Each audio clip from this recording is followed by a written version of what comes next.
السلام عليكم ورحمة الله وبركاته. أهلا بيكم في قناة أم عمر في المطبخ على اليوتيوب.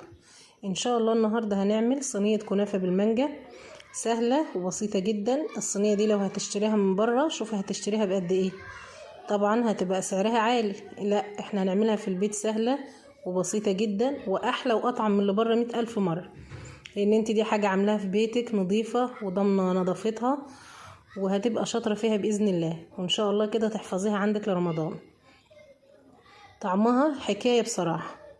شوفي طبقة الكريمة قد ايه، ما شاء الله، يعني بربع الثمن اللي هتشتريه بيها من بره. والله طعمها بقى حكاية. ان شاء الله تعمليها وتطلع سهلة وبسيطة معاكي. هنا بقى هنعمل اول حاجة هنعملها الشربات البارد للكنافة، فده هنعمله الاول عشان يبرد معانا. هنا الكوبايه دي معايا كبيره عن الكوبايه العاديه اللي بعاير بيها كل مره، فما عنديش بصراحه غيرها في الطقم، هي دي اللي باقيه من الطقم بتاعها. فعملت بيها الاول عايرت السكر، حطيت كوبايتين سكر قبل ما احط فيها الميه، وبعد كده حطيت الميه زي احنا متعودين نحط الميه الاول في الحله. حطيت كوبايه ونص ميه علشان لما ننزل السكر ما يطرش على حوافي الحله كده ويكرمل معانا. يبقى كوبايتين سكر عليهم كوبايه ونص ميه، وندوبهم بقى بالراحة كده، ما تدوبيش كتير وبالراحة علشان السكر ما يطلعش معاكي على حوافي الحلة كده وتلاقيه سكر معاكي وباظ. طب خليه السكر الشربات اللي عملتيه ده سكر معاكي، تعملي ايه؟ لا ما ترموهوش، هاتيه على عين البوتاجاز وعلى نار هادية خالص كده، هدي النار عليه، هتبصي ما تلاقيه داب تاني معاكي واستخدميه عادي. فاحنا ما عندناش ان شاء الله حاجة تترمي. هنا بقى حطيته على النار اهو وقلبت فيه حاجات بسيطة. اول ما بدأ يغلي معايا عصرت عليه نص ليمونة. هسيبه قد ايه على النار؟ انا سيبته 11 دقيقة بالظبط على نار متوسطة كده لغاية ما تلاقيه غلى معاكي كده وعمل فقاقيع على الوش. اطفي عليه. انا في الوقت ده كنت خلاص طفيت عليه علشان يبرد معانا. يلا بقى نجيب الكنافة. جبت الكنافة قبلها مثلا بيوم او يومين، حطيتها في الفريزر لغايه ما جمدت. عايزه تطلعيها بقى وهي مجمده كده، يا تفركيها على ايدك يا اما تحطيها في كبه وتضربيها في الكبه تنعم معاكي. انا بصراحه لقيتها مش مستاهله كبه ولا حاجه فعملتها على ايدي. اهم حاجه ما تخليش فيها حتت تخينه كده ومكلكعه، علشان دي مش هيوصل لها السمنه، هتبقى ناشفه معاكي ومعضمه وانت بتاكليها. فلازم تتاكدي انها كلها مفروكه كده وما فيهاش اي تكتلات. ده معايا الصينيه اللي معايا اللي هعملها هتاخد كيلو الا ربع سمنه، كيلو الا ربع كنافه. هنا الصينيه هي اللي هعمل فيها، حطيت فيها شويه زبده سايحه كده، يا تستخدمي زبده يا سمنه بلدي، ما ينفعش الزيت خالص معانا في الكنافه. دهنت الصينيه دهنه حلوه كده من تحت علشان الكنافه تحمر وما تلزقش معانا في الصينيه.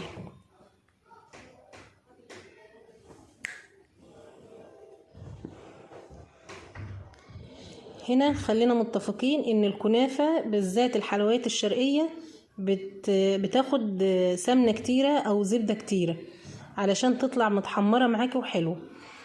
هنا نص كيلو الكنافة بياخد 250 جرام من السمنة او الزبدة.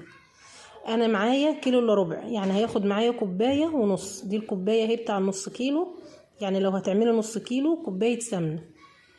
ما تقوليش ان السمنه كتيره، لا السمنه مش كتيره. الحلويات الشرقيه من نجاحها السمنه المظبوطه بتاعتها، وفي المحلات مش بيحطوا لها سمنه كده، ده بيغرقوها، بيحطوا سمنه اكتر من كده، وبعد ما تتحمر بيصفوا السمنه اللي نازله منها زياده. هنا في الوقت ده بقى لازم تفركيها جامد، لازم كل الكنافه كلها تتغلف بالسمنه بتاعتها علشان تطلع مقرمشه معاكي ومتحمره كلها ومستويه كويس. هنا اهو نفرك كله كده، هاتي من تحت لفوق وفركي ودعاكي فيها لغايه ما كلها تتغلف بالماده الدهنيه. يا سلام لو سمنه بلدي دي بقى تبقى احلى واحلى، وان شاء الله تطلع جميله معاكم وربنا يحسن من بين ايديكم باذن الله. وما تنسونيش بقى في اللايك والشير والاشتراك في القناه وتفعلوا الجرس وتدوسوا على كلمه الكل.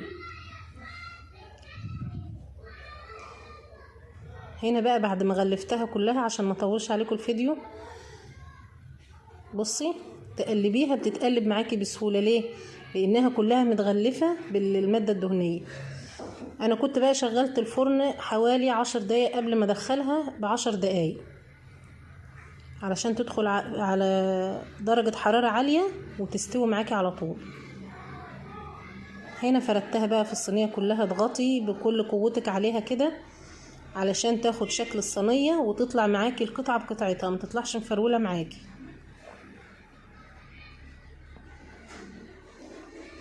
اضغطي خالص كده. شوفي لما بتقلبي السمنة بعيد عن الصينية، في ناس ممكن تفرد الكنافة وترش بعد كده عليها السمنة، لا، ما ممكن حتة يبقى فيها سمنة وحتة ما فيهاش. عميد كده بتغلفي الكنافة كلها، بتضمني ان الكنافة كلها اتغلفت بالمادة الدهنية. جبت صينية اهو وضغطت عليها جامد علشان اضمن ان هي خلاص بقت حتة واحدة. دخلها بقى على الفرن تستوي معانا. نسوي بس ننزل الحروف لو طلعت فيها حاجة كده من على الحوافل بره ننزلها ونسويها. هنا بقى دخلتها تستوي وكان معايا الشربات هنا بارد خالص تماما اهو. حطيت عليه باكوين فانيليا. شوفي القوام بتاعه ده القوام المظبوط ليه. خدت معايا 11 دقيقة، يعني من 11 ل 12 دقيقة على البوتاجاز. هنا انا حاطه صينية عشان اطلع عليها الصينية التانية بعد الصينية هي ما طلعت من الفرن. شوفوا ما شاء الله واخده لون ذهبي وحلو ازاي. من نجاح الكنافه او البسبوسه او اي حلويات شرقيه ان اول ما تحطي لها الشربات بتاعها تلاقيها تشربه على طول. العميد لو ما شربتش الشربات على طول تعرفي ان في حاجه في المقادير غلط. هنا ما شاء الله اهو كل ما انزل شربات تشربه. وزعي الشربات كده بالتساوي عليها كلها. كنت بجيب المعلقه السيليكون ننزل بقى الشربات كله اهو ونوزعه في كل حته كده ما فيهاش شربات.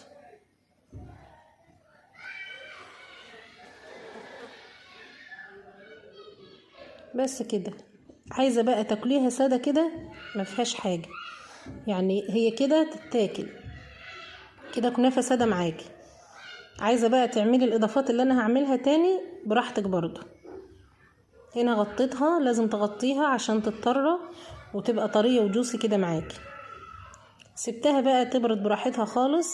هنا جبت كوبايه ميه 250 جرام برضو، عليهم كيسين كريم شانتيه. لازم في كوبايه الميه دي تجيبيها من الفريزر مشبره كده او فيها حتت من التلج. ما ينفعش ميه عاديه من الحنفيه ولا ميه ساقعه من التلاجة، لا، لازم تجيبيها من الفريزر تكون مشبره كده او فيها حتت من التلج عشان يطلع الكريم شانتيه معاكي متماسك وجامد حلو. هنا جبت المضرب الكهربي. لازم تقلبي الاول الميه في الكريم شانتيه قبل ما تضربي علشان ما يعفرش معاكي ويبهدل الدنيا. هنا شغلت اهو. خد معايا حوالي من 5 ل7 دقايق كده ضرب مستمر لغايه ما تلاقيه جامد خالص معاكي كده وعمل المنقار ده. وممكن تضربيه بالمضرب العادي بس هياخد معاكي شويه في الوقت. شوفي ما شاء الله، شوفي متماسك قد ايه، لدرجه ان انا قلبت البول اهو وزي ما هو ما وقعش ولا اي حاجه. هنا ده برضو هفضيه في كيس. مش هنستخدم كيس حلواني ولا هنعقد الدنيا، لا، انا بحب استخدم كيس التلاجة اهو. كيس جديد ونظيف حطيته في علبة علشان اتحكم فيه وانزل فيه الكريم شانتيه.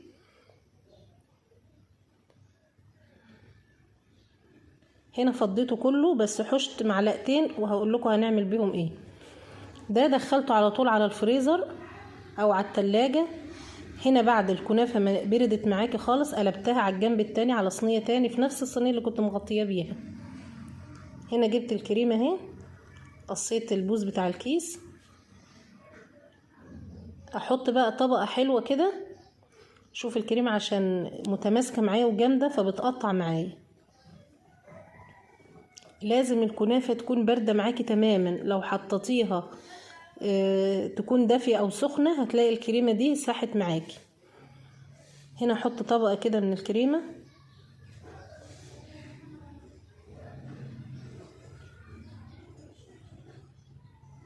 نوزعها بقى عليها كلها. نحوش بس حبة كده في الكيس للتزيين بتاع الوش. هنا بقى عندك سكريبر سوي بيه، ما عندكيش مسطرة بتاع الاولاد بتاع المدرسة اغسليها واعملي بيها. انت ما عندكيش سكريبر ولا انا عندي كمان. جبت المنقله اهي غسلتها وعملت بيها. لازم نتصرف، ما نقفش على حاجه.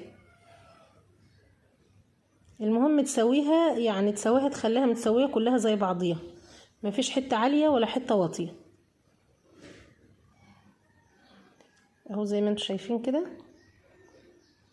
والله ان شاء الله هتطلع طعمها تحفه معاكي، بدل ما اشتريها من بره واسعارها تبقى نار. وليه؟ طيب انا نفسي فيها او عايزه افرح ولادي، اعملها في البيت سهله وبسيطه جدا. بنص كيلو كنافه وحبايه مانجا واحده وكيس كريم شانتيه، باذن الله هتعمليها. هنا جبت ده القمع بتاع البلح الشام، حطيته برضو في كيس تلاجة، قطعت الكيس من الجنب كده على قد القمع. والكريمه اللي باقيه معايا اهي بالكيس هنزلها في القمع على طول. واعمل بقى وردات على حافة الصينية، على حافة البسبوسة اللي الكنافة كده، اعمل وردات. ليه الوردات دي زي سور كده، علشان ايه؟ المانجا لما نحطها ما تشرش وتسيح على حافة الكنافة. بس في الفترة، يا ريت في الفترة اللي بتفردي فيها الكريم شانتيه على الكنافة، تدخلي الكريمة اللي باقية في الكيس اللي هتزوقي بيها الوردات دي، دخليها الفريزر عشان الجو حر ولقيتها ساحت مني شوية. فالافضل ان انت تدخليها الفريزر عقبال ما يعني بصي لو دقيقتين او 3 برضو دخليها الفريزر. دي بقى جبت، كان عندي بصراحة مانجا في الفريزر وهي دلوقتي موجودة في السوق. جبت حبيتين مانجا وضربتهم من غير اي مية ولا اي حاجة، ولا سكر ولا مية ولا اي حاجة. هي المانجا كده كده محلية، فجبتها قشرتها وضربتها في الكبة معايا او في الخلاط لغاية ما بقت بيوريه كده. يا ريت بين كل يعني حطيت الكريمة دخليها الفريزر الاول قبل ما تحط المانجا عليها. انا بصراحة كنت عايزاها تبقى مشبحة كده وانا بسويها بالكريمة بالمانجا. انا عايزاها يبقى شكلها مشبح كده وحلوة، هي زي ما انتم شايفين كده. يعني ده قصد مني ان انا اخليها مشبحة كده، واخده من الابيض على طعم المانجا. دي بقى معلقتين الكريمة اللي قلت لكم حشناهم، هقول لكم هنعمل بيهم ايه. هنا حطيت زودتهم شوية مية، انا عايزاها تبقى طرية وسايلة. ضربتهم بالمضرب اليدوي عادي لغاية ما اندمجت مع بعضيها كده اهو. كانت مخرزة في الاول من المية، لا دلوقتي بقت حلوة اهي وبقت سايلة معايا. هنزلهم بقى في كيس اهو. قطعت الكيس بقى من قدام، يعني بصي حاجة بسيطة خالص، يعني قطعي حتة صغيرة خالص من الكيس كده. هنعمل ايه بقى؟ شوفي هنعمل كده خيوط اهو. شفتوا بقى فايدة المية اللي احنا زودناها؟ لو عملناها زي ما هي كده ما كانتش هتمشي معاكي، كانت هتقعد تقطع معاكي وتبقى جامدة. احنا عملت شوية المية دول لازم يخلوها تبقى سايلة كده علشان تمشي معاكي على طول على الكريم اهو. مش بتشوفيها في المحلات زي كده؟ معلش احنا مش قادرين برضو نظبطها زي المحلات كشكل، بس المهم الطعم. ودينا برضو بنظبط فيها على قد ما نقدر ونحاول نخليها تبقى حلوة وزي بتاع المحلات شكلها حلو، لان احنا عارفين العين بتاكل قبل البق. فان شاء الله تعمليها وتبقى سهلة معاكي وبسيطة وطعمها حلو ان شاء الله، وربنا يحسن ما بين ايديكم.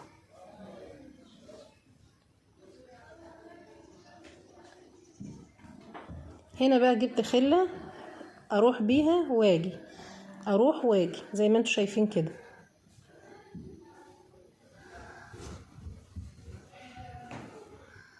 بس كده خلصت معايا. ادخلها بقى التلاجة، لازم تغطيها بحاجة علشان ما تلقطش اي ريحة من التلاجة. دخلها تتماسك شوية وقدميها بالهنا والشفا. كان عندي مكعبات مانجا حطيتها